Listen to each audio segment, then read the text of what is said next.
suppose you realise you're going to be shot.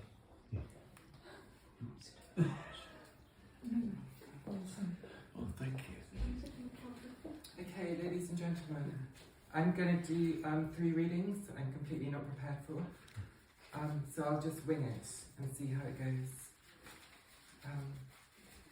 I'm just going to take out my sacred objects, which is my candle and my black needle and thread.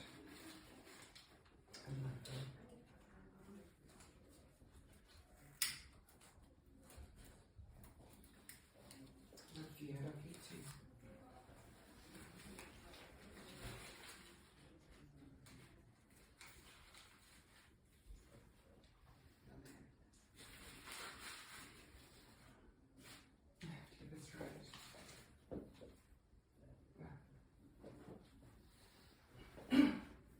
So the first thing I'm going to do is an adaptation of Era 11's Rosemary's Baby. I'm just going to read some fragments from a passage in it. It is quite long and it's quite difficult to read. And I haven't prepared. So anyway, content warning. There's nothing specific in this, but if you know the story, this is about women's safe spaces and the fact that some people would see that they don't exist. It's about the patriarchy. Okay, so continued. RoseMary speaking. Please let me talk to you. Let me come and explain what's been going on. I can't stay too long here. They'll be looking for me. There's a plot. I know I sound crazy, Doctor. And you're probably thinking, my God, this poor girl's completely flipped. But I haven't flipped. Doctor, I swear by all the saints I haven't. There are plots against people, aren't there? Yes, I suppose there are. But there's one against me and my baby. Dr. Hill, come to my office tomorrow after... Now, right now. Mrs. Woodhouse, I'm not at my office now, I'm at home. I've been up since yesterday morning and I beg you, I can't stay here. Dr. Hill, my office at 8 o'clock. RoseMary, thank you. Dr. Hill, all right. RoseMary, Dr. Hill, yes. My husband may call and ask. I'm not going to speak to anyone. I'm going to take a nap. Thank you, Dr. Hill.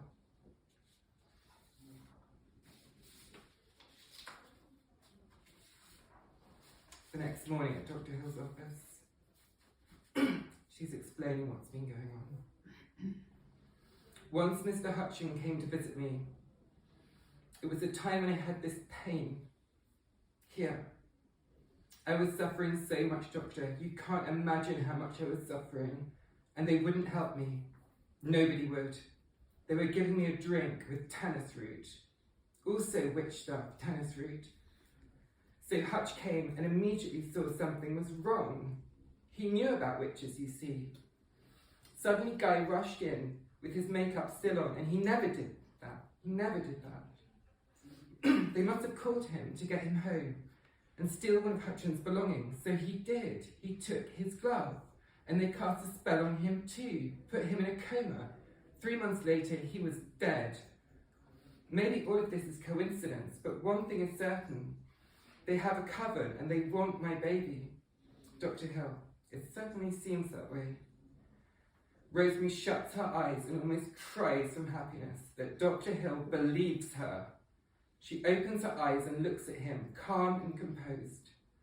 Dr. Hill had moved behind the desk and is writing. RoseMary, who was clutching the chair arms, relaxes her hands and dries her palms on her dress. Mary, I was afraid you wouldn't believe me. Dr. Hill, I don't believe in witchcraft, but there are plenty of maniacs and crazy people in the city. The doctor's name is Shand, you say? No, Dr. Shand is one of the group. The doctor's name is Stephenstein. Dr. Hill, Abraham Stephenstein. RoseMary, yes. Do you know him? Goodness me. RoseMary,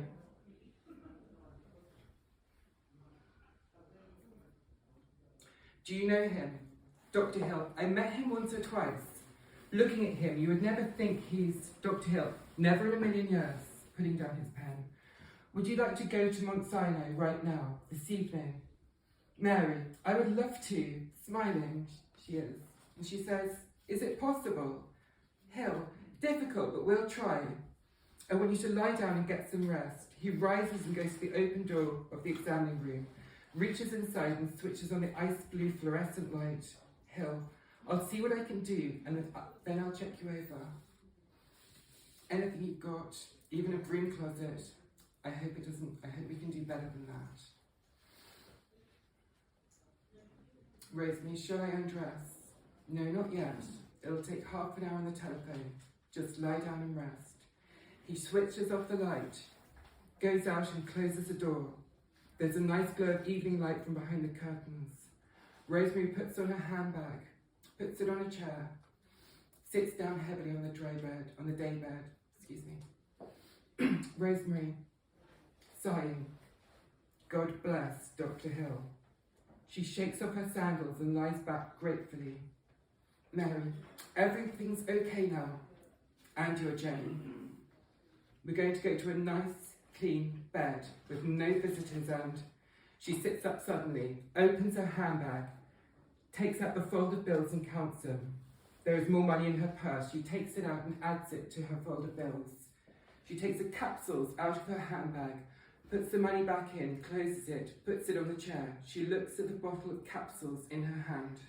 Mary, monsters, monsters. She puts the bottle... Goodness me, I can't do this. Thank you. Mary, monsters, monsters. She puts the bottle on a chair beside the handbag, lies back again on the daybed. Mary, unspeakable, unspeakable.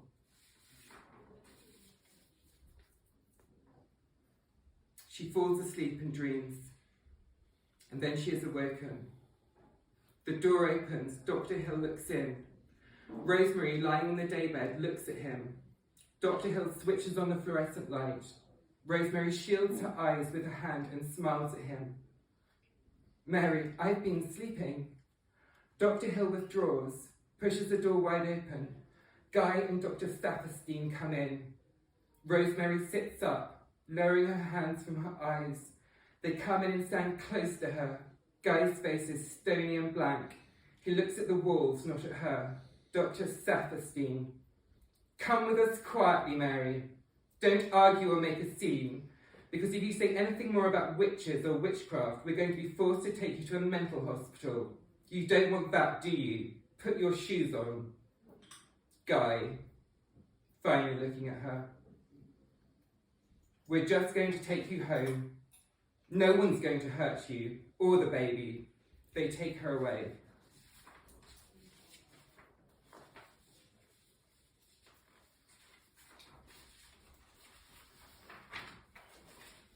A few words.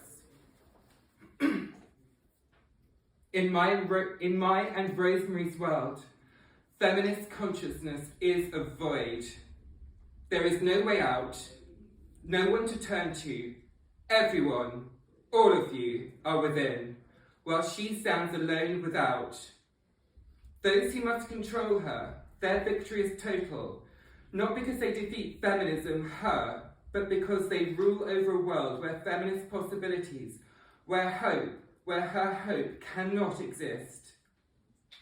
This is my world, my trans womanhood, existence nowhere except oppression, violence, control, and death. What is without us? What are you all to her, now that she is within us? For she is me, and here, elsewhere, it is we are the witch. And there I'll end this. Thank you.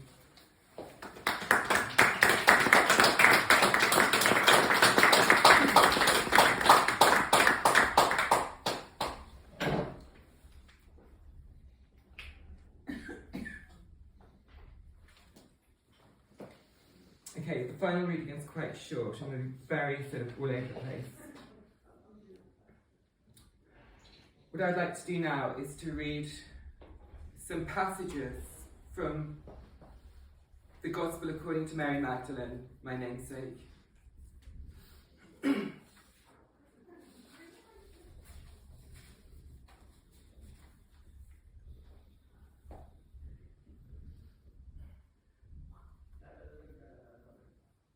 Peter said to Mary,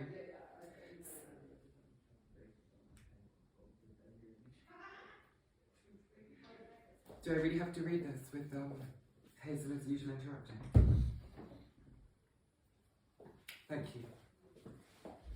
you.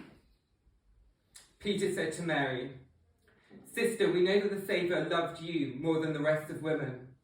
Tell us the words of the Saviour, which you remember, which you know, but we do not, nor have we heard them. Mary answered and said, What is hidden from you, I will proclaim to you. And she began to speak to them these words. She said, I saw the Lord in a vision, and I said to him, Lord, I saw you today in a vision. He answered and said to me, Blessed are you that did not waver in the sight of me. For where the mind is, there is treasure. I said to him, Lord, how does he who sees the vision see it, through the soul or through the spirit? The Saviour answered and said, He does not see it through the soul, nor the spirit, but the mind that is between the two.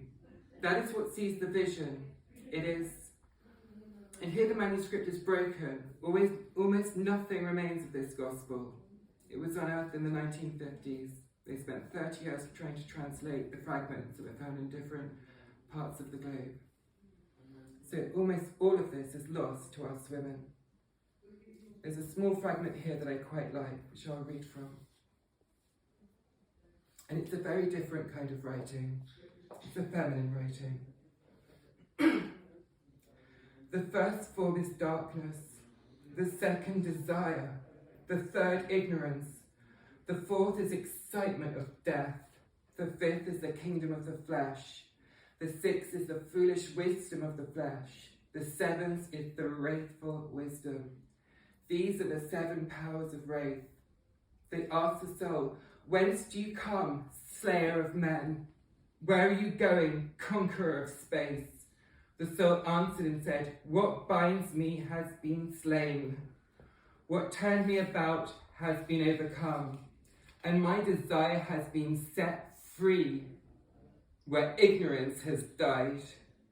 In an eon I was released from the world, and in a type from a type, and from the fetter of oblivion, which is transient.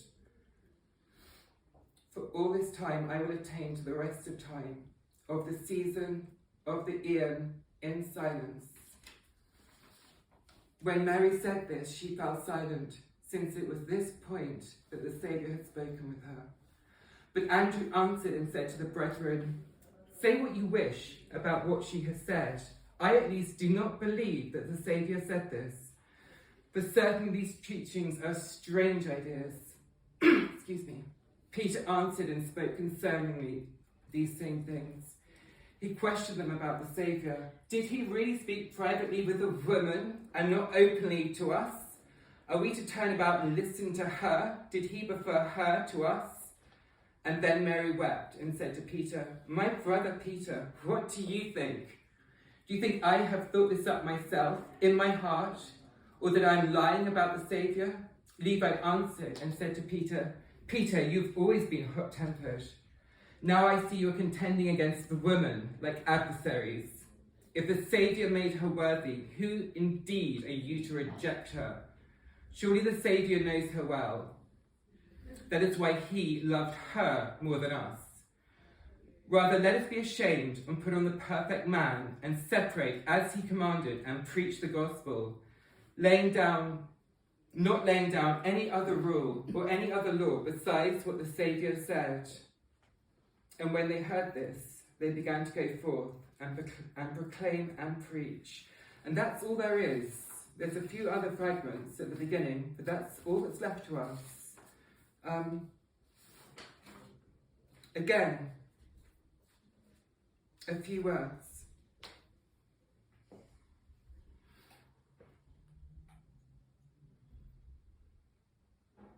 So I'd say that the Gospels, all of them, come from Mary. They are from Mary's teaching to Jesus. In reality, Mary is Christ. It is Mary who experienced us. She experienced otherness. And she writes about it so eloquently in a way that I personally understand. When she speaks of the bridge between Elaine, her soul, the bridge that is our mind. Men tried to exorcise her, to silence her. And as you can hear her speak, they failed. I love you too. Later, Mary met Jesus and spoke with him of her conversations with Elena. And Elena is not God or our creator, just a presence, a way of life that has existed here forever, birthed in the birth of stars.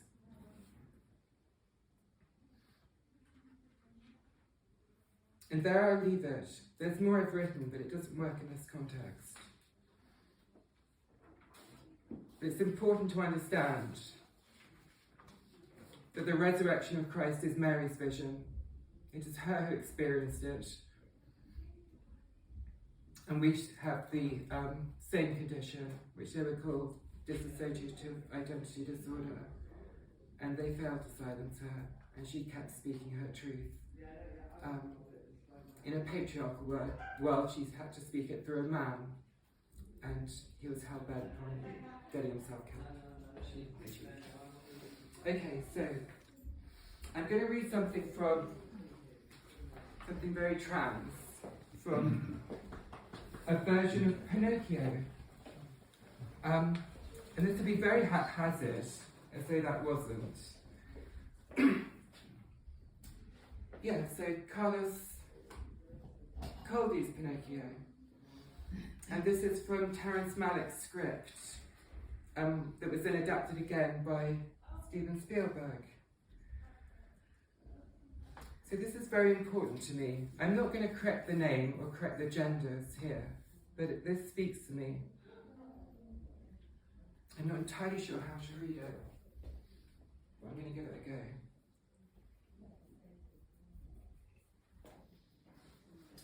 It's one of those films, if you're trans and you watch before you're able to self-realise because of the oppression and hatred that we experience, you just cry hysterically and you've no idea why. So David is Pinocchio in this, a little robot boy. So David, I saw it, Joe. I saw it. The place where she lives. She's right down there, Joe. Joe, is she?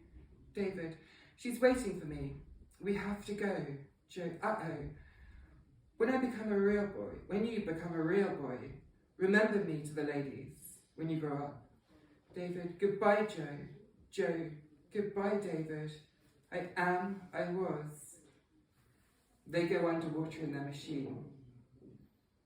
Teddy, who's a robot Teddy, says, David, please be careful. The machine hits the bottom of the ocean. The bottom of this is a city flooded by climate change, by sea level rise. And there, David is able to look up. David, the blue fairy's all right.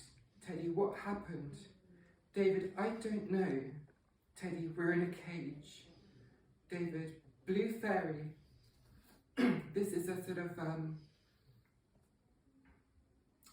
of like a depiction of the blue fairy, an angel that's fallen from the top of a tower and is sort of hanging above them. And they're sort of crashed down here, and David's able to stare up at his or her angel.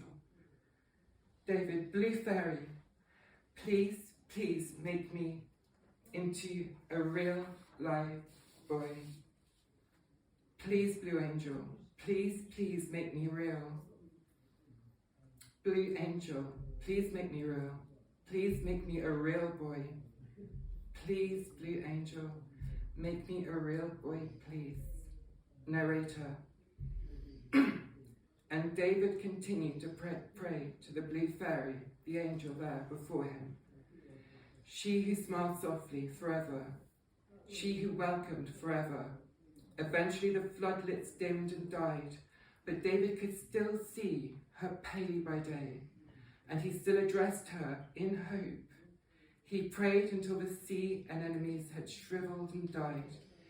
He prayed as the oceans froze and ice encased the cage amber copter and the blue angel too, locking them together where he could still make her out, a blue ghost in the eyes, always there, always smiling, always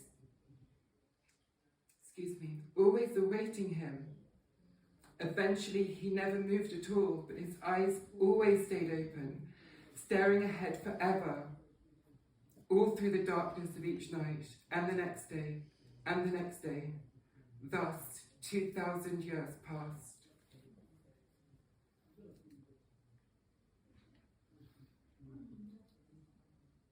An existence from abroad, from another star arrives, and it excavates, and it finds David, and it wakes David up.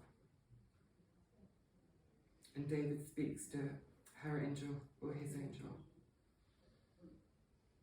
The angel says, "You've been searching for me, haven't you, David? David, for my whole life." The angel, "And what, after all this time, have you come to ask me?"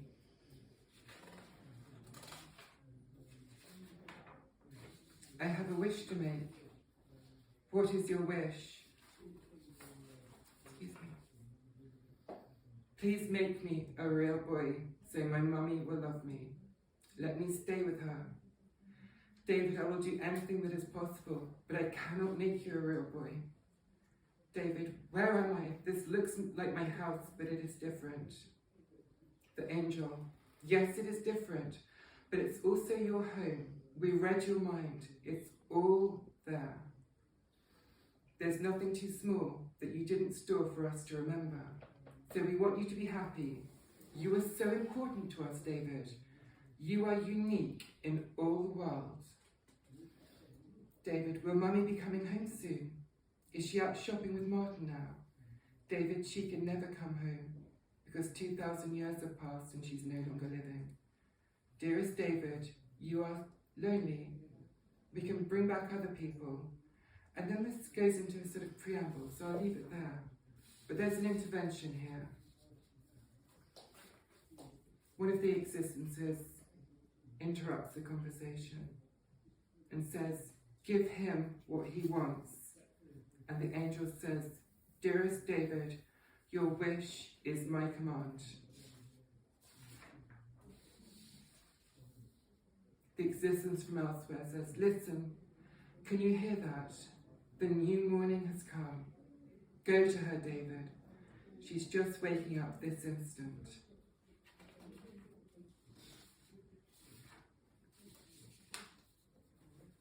After a perfect day as a real boy, his mother saying, "I really ought to be tucking you in. Strange. How fascinating. I can hardly keep my eyes open. I don't know what's come over me. Such a beautiful day. I love you, David. I do love you. I have always loved you." Narrator.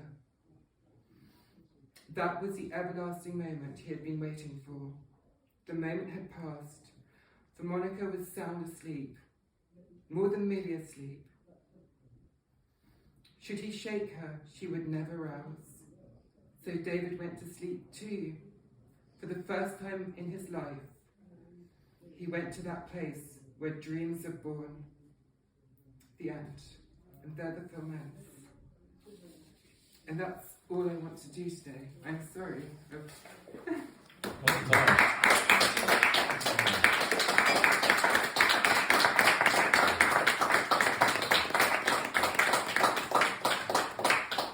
so much for your patience. You were great. Thank you very, very, very much, Mary. Thank you. Mary, let's get your name right. Emma Holly. Yeah. So look out for her. It's Mary, Emma, Samantha, Elena Holly. Too many names.